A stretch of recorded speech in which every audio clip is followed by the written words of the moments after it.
Hello everybody, it's the Historical Gamer once again, and today we are returning to Strategic Command American Civil War, the newest game out by Fury Software and published by Matrix and Slytherin Games. This is a turn-based American Civil War game where we are playing as the Union.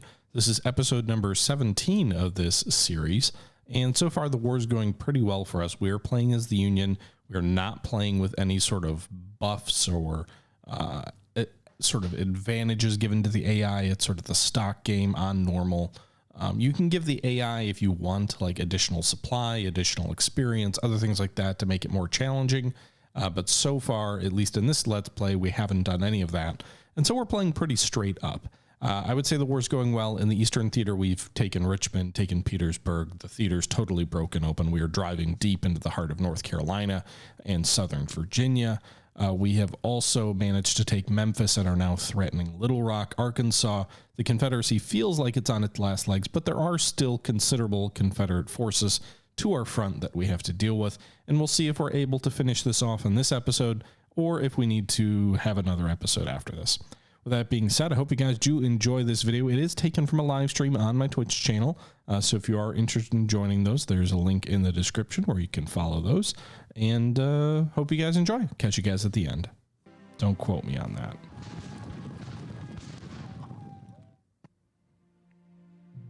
And yes, slavery was the cause of the Civil War. And there were social economic factors, but they almost all tie back to slavery. Okay.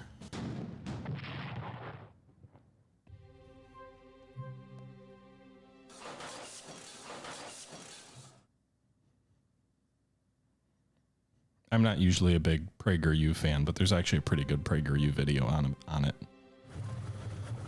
No ironclad coming down to hurt our gunboats again.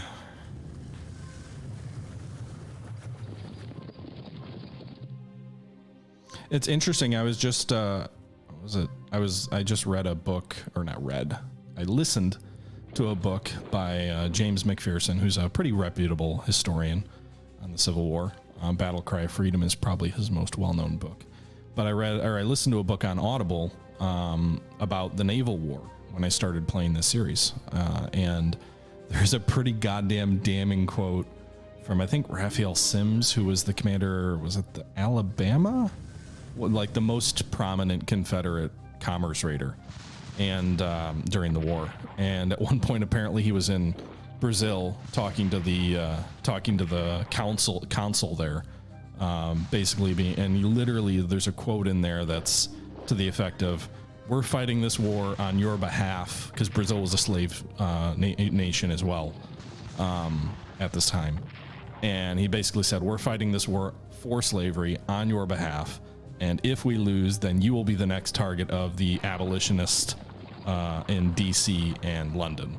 And there's like 2 or 3 quotes from him where he's basically just like, this is all fucking about slavery. And I mean, you can look at the Articles of Confederation too, if you want to see what the Confederates said at the time was the reason they were seceding.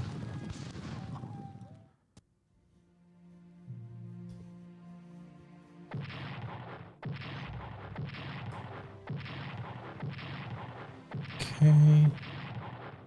And so a bunch of partisans rising up. Yep, exactly, boss. You are 100% correct.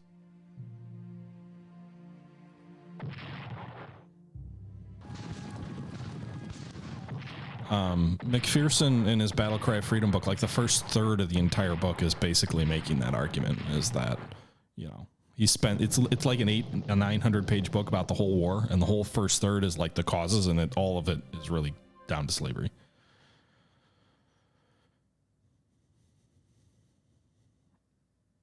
Okay.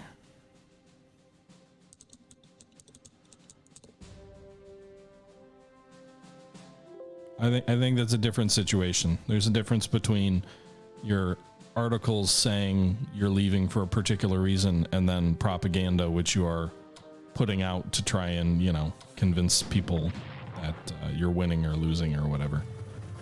But if you look like the majority, if you look at most of the soldiers who fought, especially the officers, they explicitly say it, and only after the war once they lost, do they start to sort of shift their writing to try and essentially, I imagine it's an effort to justify what they did as some sort of noble cause, which obviously it wasn't. But they're obviously trying to justify their actions. All right, so reinforce these guys. All right, so we actually damaged the troops down near Baton Rouge. I'm not sure why we've got so much more intel about the rebels around here.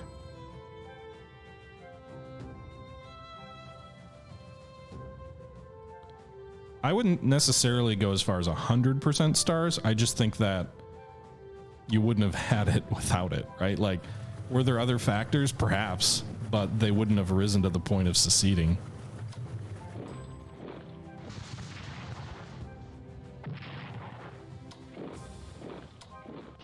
All right. I don't know what we... Can we finish these fuckers off? By the way, I'm not sure what the rebel morale is now that... What is it down to? Was it 35 before? It's down to 26. This might classify as mopping up operations at this point. Shattered. Rebel division destroyed southwest of Memphis.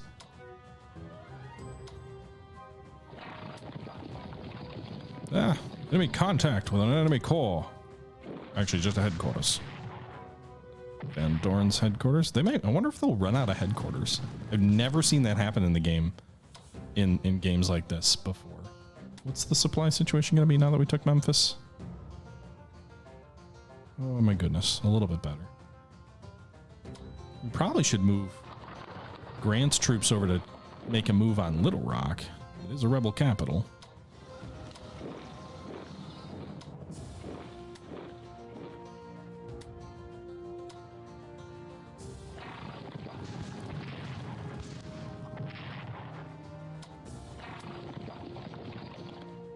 All right, I also want to move Hancock into Memphis itself to draw supply from there.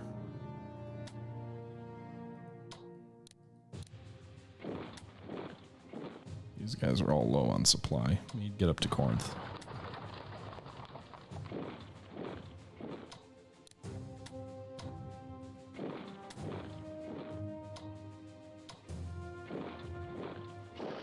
It is a Civil War game.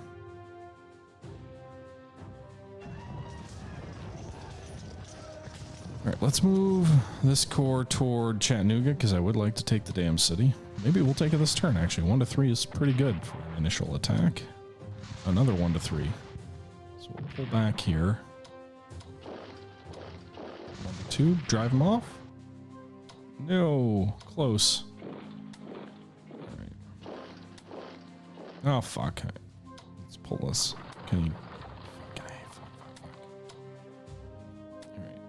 Get up there, because so the way my understanding is the way these partisan hexes work is if you have a partisan unit with a circle and a line through it, that means they will cause disruption, but they will not actually revolt. Units with a circle and no line through it can actually rise up and form a new unit. Also, I completely forgot I had all those troops I raised up in Kentucky and I didn't move them last turn. So let's get them down into Tennessee where we can begin using them against partisans. Thank you for the follow, A. Harrison, or A. Harriso, and also Boss Player. All right. I'll have to move them all to the relevant spots. I don't remember exactly where they need to go. All right. Meanwhile, let's move these guys here. They're going to take contact, which apparently is not bad at all. They didn't even have to fight. So I'm going to try and take Knoxville next turn. We'll see if these rebels move into eastern Kentucky. I'm assuming there's a rebel unit there.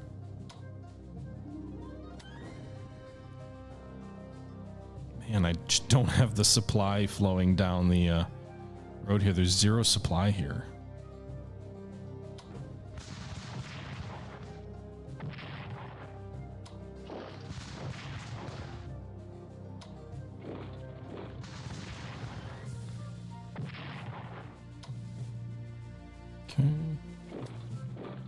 Christiansburg is ours.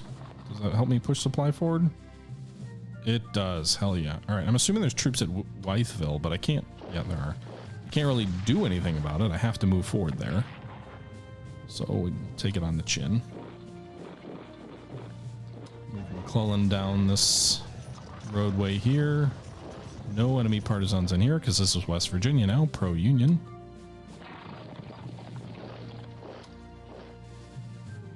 Yep, enemy troops at Chatham. Okay, they didn't attack me. Very good. We also have McDowell coming down the pipe. So we will probably shuffle McDowell forward to Christiansburg next turn. Keep that supply flowing here.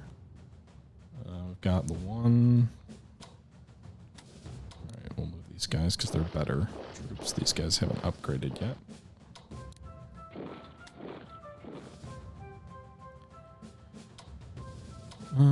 Danville is not going to be unoccupied either. There's a rebel corps there. Well, all right, these guys need to reinforce. I guess we'll just use this as a turn to reinforce most of our troops.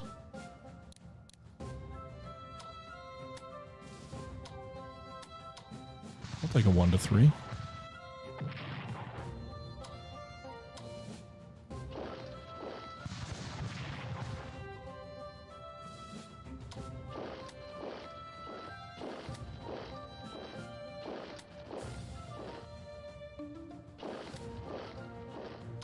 Okay.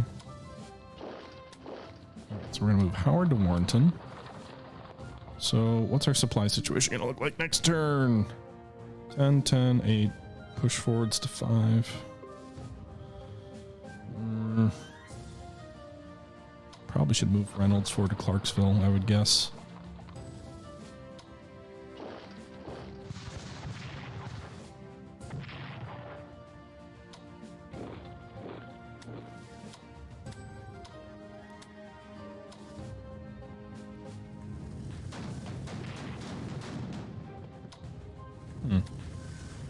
So we didn't do any damage to the fort there, huh? Pull these guys back to Hatteras.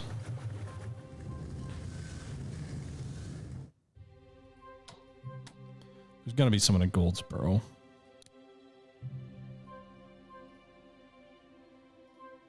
Rail these guys down to the front. So I want to make a move for Raleigh.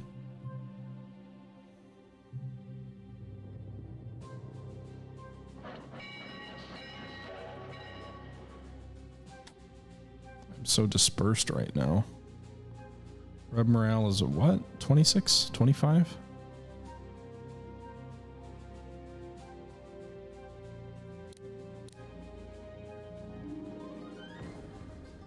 We know there's another ironclad in the Gulf. I've kind of abandoned my blockade of Mobile. Who still has to fight? Troops in West Virginia? Okay.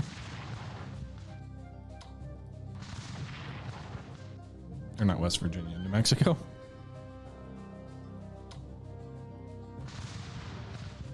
I get the 0 to 1 and nothing happens.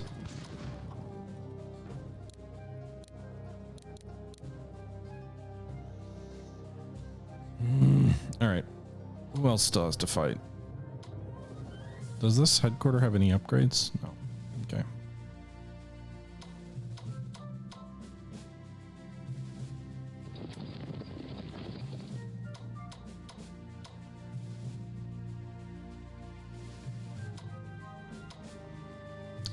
We've got...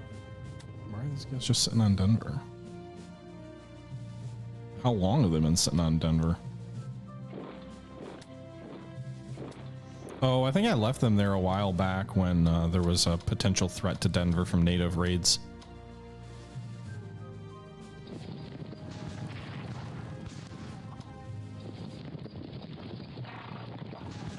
Hey!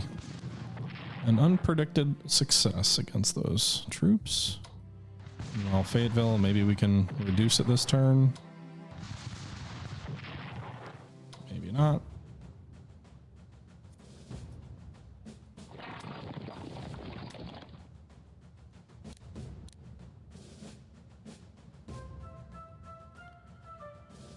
Alright. These guys already moved. Chattanooga next turn, maybe Knoxville next turn. If not next, then 2 turns from now. That'll be another fighting spirit location.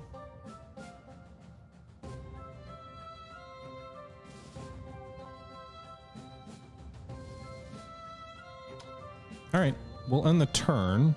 Where are we?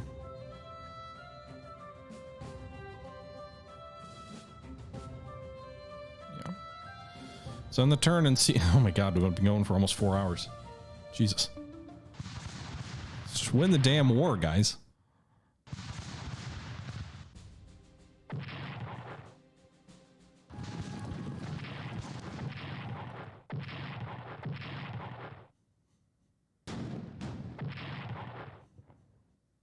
The rebels just give me an ironclad to sink or something, maybe that'll help. But I really need to fucking finish these guys off. I think if we take Raleigh and if we take Knoxville, that may do it. Of course, if they get across the river and retake Baton Rouge or New Orleans, all bets are off.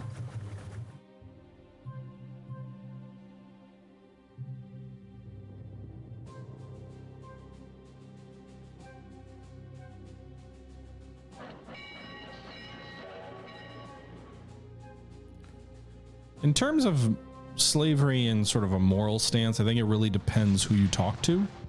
You know, a lot of Southern sympathizers will sort of point out that Lincoln didn't start oh fuck, we just lost that. Jacksonville. Lincoln didn't start sort of sending troops into the South to end slavery, and he didn't. He was an abolitionist in the sense that he was opposed to expanding slavery, but he wasn't, strictly speaking, looking to end slavery at the start of the war. But there definitely were individuals like Thaddeus Stevens, who was an influential member of Congress, who were morally outraged by slavery. So there's a wide variety. There are even pro-slavery folks in the North as well who were fighting just to preserve the Union. There's a wide variety of opinion and sources in the North that have very different opinions. The North and its effort to subdue the South was very much a coalition. It initially started off primarily as a opposition to even the concept of slavery. Although in places like Massachusetts, there were very strong moralistic abolitionist views. As the war unfolded, however, I mean, at the beginning, it was very clear the South was seceding to protect slavery. I would call the Southern secession a slaveholder revolt in many ways. Even though many of the soldiers who fought were not slave owners, the society as a whole was trying to break away to preserve slavery or protect it from the incursions that they viewed as coming from the North.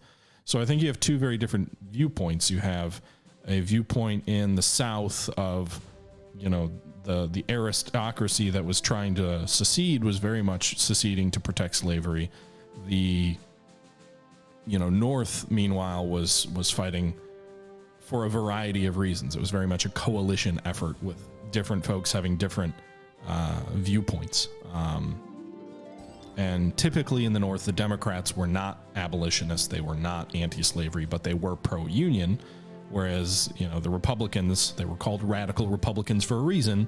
And that was because they were very progressive on the issue of slavery. And many of them were abolitionists or viewed the limitation of slavery as an important thing to be done.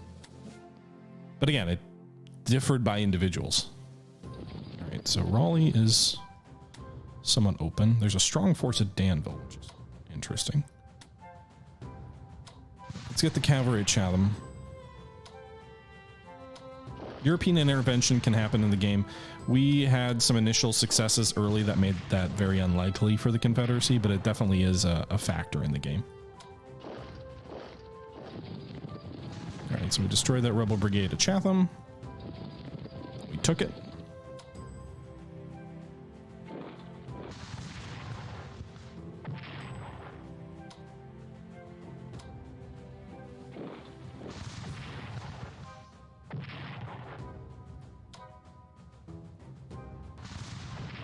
Okay. Draw them out.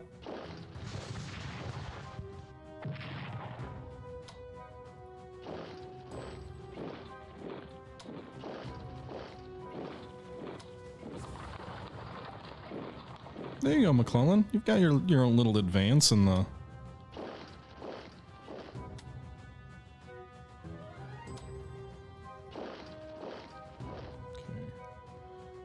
I want to start leapfrogging those headquarters forward, but we'll probably do that next turn.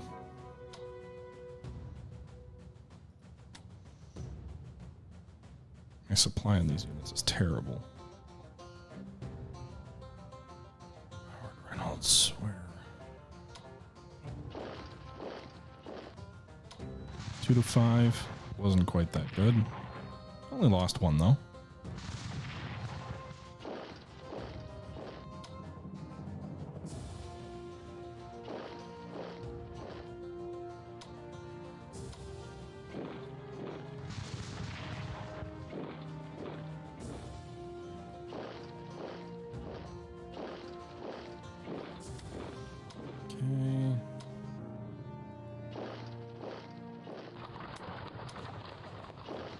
Let's move Reynolds forward to Clarksville.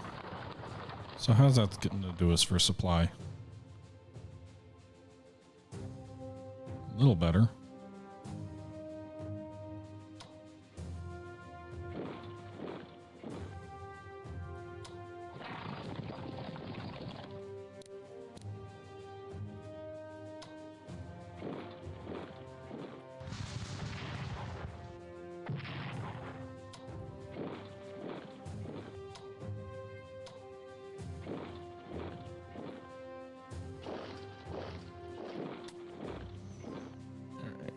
I don't know if I need to push a HQ down to Wilson.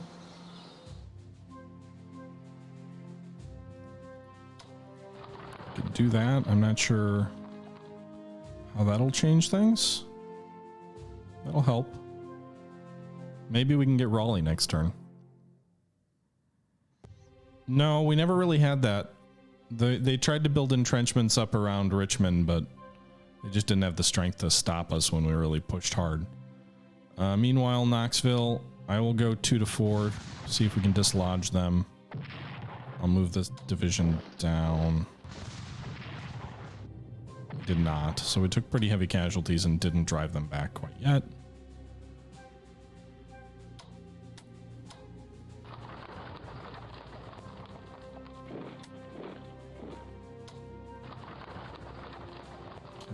Let's move these guys here.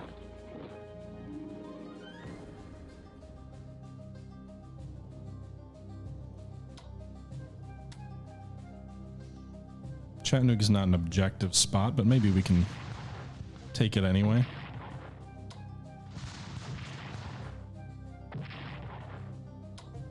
God damn it. Well, we might lose that division. Destroyed that enemy brigade, though.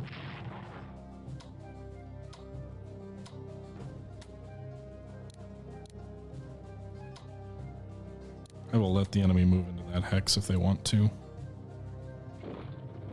Gotta stop their drive from Huntsville, toward Huntsville from Jacksonville.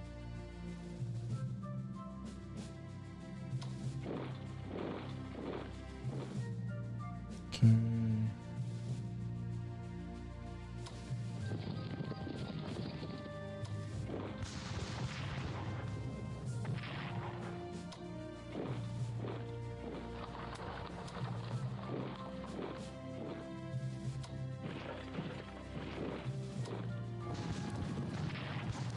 Maybe I can finish this headquarter off with my navy.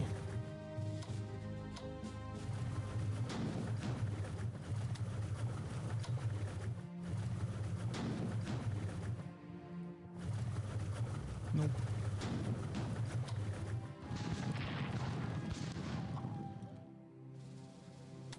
Okay, I'm guessing this Arkansas post has enemy units in it. It does not. Give me that. That is nice, because that will give me better supply down here. Hell of a lot better. Alright, let's reinforce some of these guys.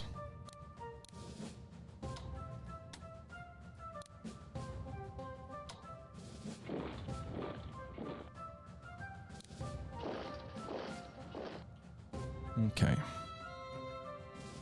So we need to get think Memphis is a secondary supply. It is, so we need to probably get a general there.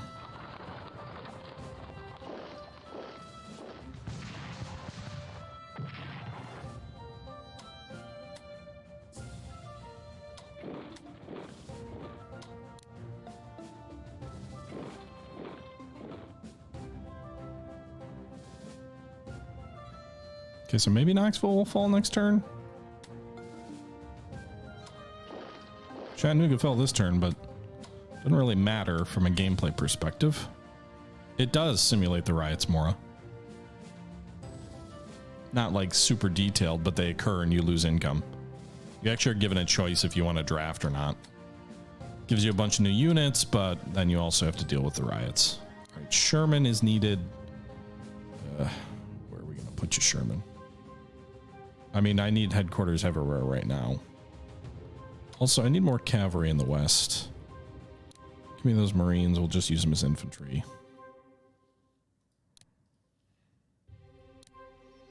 Bunch of new corps. I don't know that there's anything I can buy. I guess another corps. Divisions. I think we can get 3 more of them.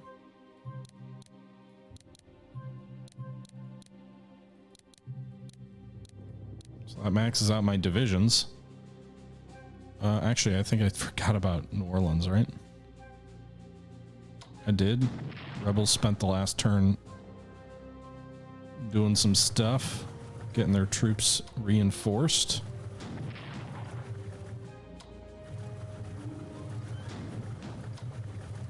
The red carpet of naval assets for the Union will not allow them across Mississippi River.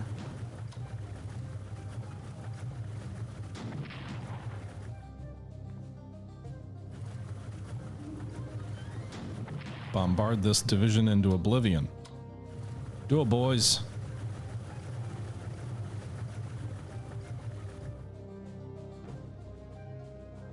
These guys need to reinforce.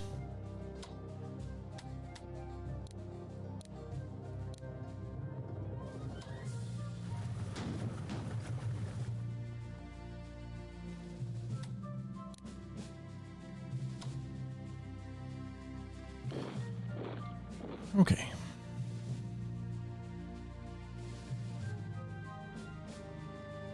And I think that's it for this turn.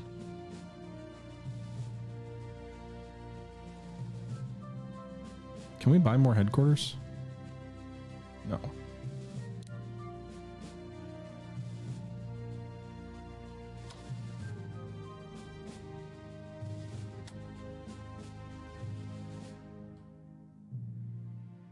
I'm not sure what the red parentheses represents. Is it weather? Is it the commander not being good enough? I'm going to replace some of these guys who aren't very good.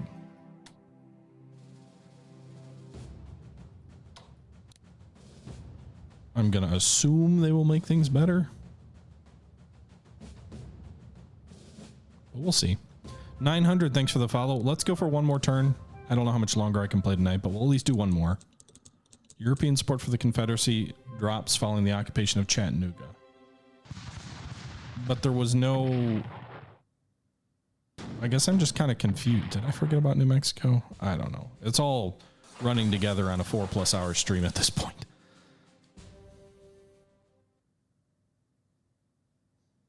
Okay.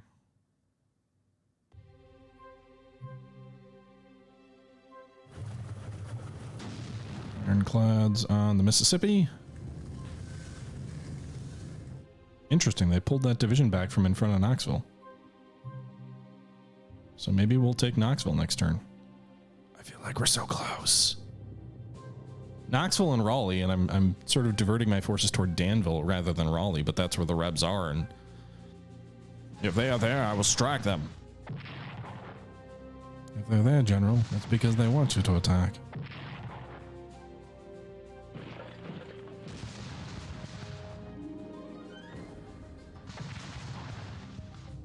Okay. I still can't believe we never won the war in New Mexico. With that being said, guys, this is going to do it for this episode. There is one more after this, so you can check out the final episode coming next. You can probably guess where things are going, but it was still about another 30-40 minutes or so of gameplay, so I didn't want to post a video over an hour long. I hope you guys are enjoying this series. Please leave your thoughts below. Let me know what you think about the game. I'm kind of torn on it. I like parts of it, and there's other parts where I feel like that's not the Civil War, but it's still a fun war game. So, yeah. Anyway, I think I'd be interested if they figured out how to do a World War III game, because I think they could do that well. Anyway, guys, leave your thoughts below, and I'll catch you guys next time. Until next time, this is the Historical Gamer saying once again, thank you very much for watching, and I'm out. Bye-bye.